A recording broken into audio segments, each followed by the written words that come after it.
সাম্প্রতিক সময়ে ওভালে নিজের অফিসে বসে মার্কিন প্রেসিডেন্ট ডোনাল্ড ট্রাম্প সাফ জানিয়েছেন, আমি একনায়ক নই, আমি একনায়ক পছন্দও করি না। I don't like a dictator. I'm not a dictator. আর এরপরেই বিশ্লেষকরা বলছেন তার সাম্প্রতিক কর্মকাণ্ড কি সত্যি একনায়কের মতো নয়। কয়েক সপ্তাহ আগে ওয়াশিংটন ডিসির রাস্তায় নামানো হয়েছিল সশস্ত্র সেনা ও মিলিটারি যান। অপরাধ দমনের নামে জাতীয় রক্ষী বাহিনী মোতায়েন করা হলেও পর্যবেক্ষকরা বলছেন এটা ছিল ভিন্নমত দমন ও ভয় দেখানোর কৌশল। কিন্তু এতেই তো শেষ নয়। বিশ্ববিদ্যালয়গুলোর তহবিল আটকে দেওয়া, সরকার বিরোধী মামলায় জড়িত আইনজীবী প্রতিষ্ঠানকে টার্গেট করা, এমনকি শীর্ষ শ্রম পরিসংখ্যান কর্মকর্তাকে বরখাস্ত, সবকিছুই ঘটেছে শুধুমাত্র একটি কারণে, আর তা হলো তথ্যগুলো ট্রাম্পের পছন্দ হয়নি। শুধু তাই নয়, যেসব সংবাদ মাধ্যম ট্রাম্প বিরোধী খবর প্রকাশ করেছে তাদের বিরুদ্ধে মামলা হয়েছে।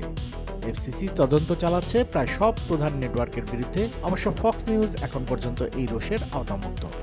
অন্যদিকে প্রতিপক্ষ ডেমোক্র্যাটদের বিরুদ্ধে মামলা করার হুমকি, বারাক ওবামার বিরুদ্ধে দেশদ্রোহ মামলার দাবি, এমনকি নিজের পরিবারের সদস্যদের কোটি কোটি ডলার আয়ের অভিযোগ, সব মিলিয়ে ট্রাম্পের কার্যকলাপকে স্বাভাবিক গণতান্ত্রিক নেতৃত্ব থেকে একেবারেই ভিন্ন করে তুলেছে।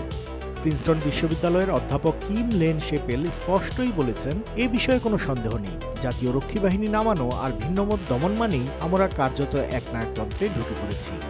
হার্ভার্ডের রাজনৈতিক বিজ্ঞানী স্টিভেন লেভিটসকিও সতর্ক করেছেন, প্রযুক্তিগতভাবে ট্রাম্প এখনও পুরোপুরি একনায়ক নন, কিন্তু যুক্তরাষ্ট্র ধীরে ধীরে এক ধরনের কর্তৃত্ববাদে ঢুকে পড়ছে।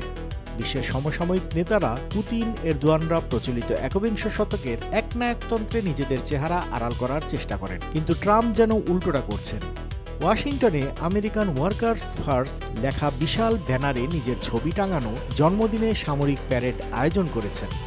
আর এসব আচরণ বিশ্লেষকদের চোখে প্রকাশ্য প্রদর্শনীমূলক স্বৈরতন্ত্র। রাজনৈতিক বিশ্লেষকরা আশঙ্কা করছেন, যদি জরুরি ক্ষমতার অজুহাতে ট্রাম্প নির্বাচনী প্রক্রিয়াকেই দুর্বল করে দেন, তাহলে যুক্তরাষ্ট্র একেবারে গণতন্ত্র থেকে সরে অর্ধ স্বৈরতান্ত্রিক রাষ্ট্রে পরিণত হতে পারে। লেভিটসকির ভাষায়, এটি পুরো একনায়কতন্ত্র না হলেও গণতন্ত্র বলা যাবে না।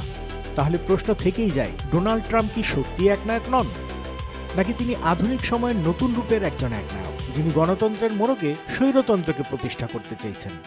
আপনার কি মনে হয়? মতামত জানাতে পারেন কমেন্টে। আন্তর্জাতিক অঙ্গনের সব খবর, বিশ্লেষণ ও আপডেট পেতে সাবস্ক্রাইব করুন বাংলা ফ্লো ইউটিউব চ্যানেল। একই সঙ্গে সংযুক্ত থাকুন বাংলা ফ্লো এর ফেসবুক, ইনস্টাগ্রাম, টিকটকে।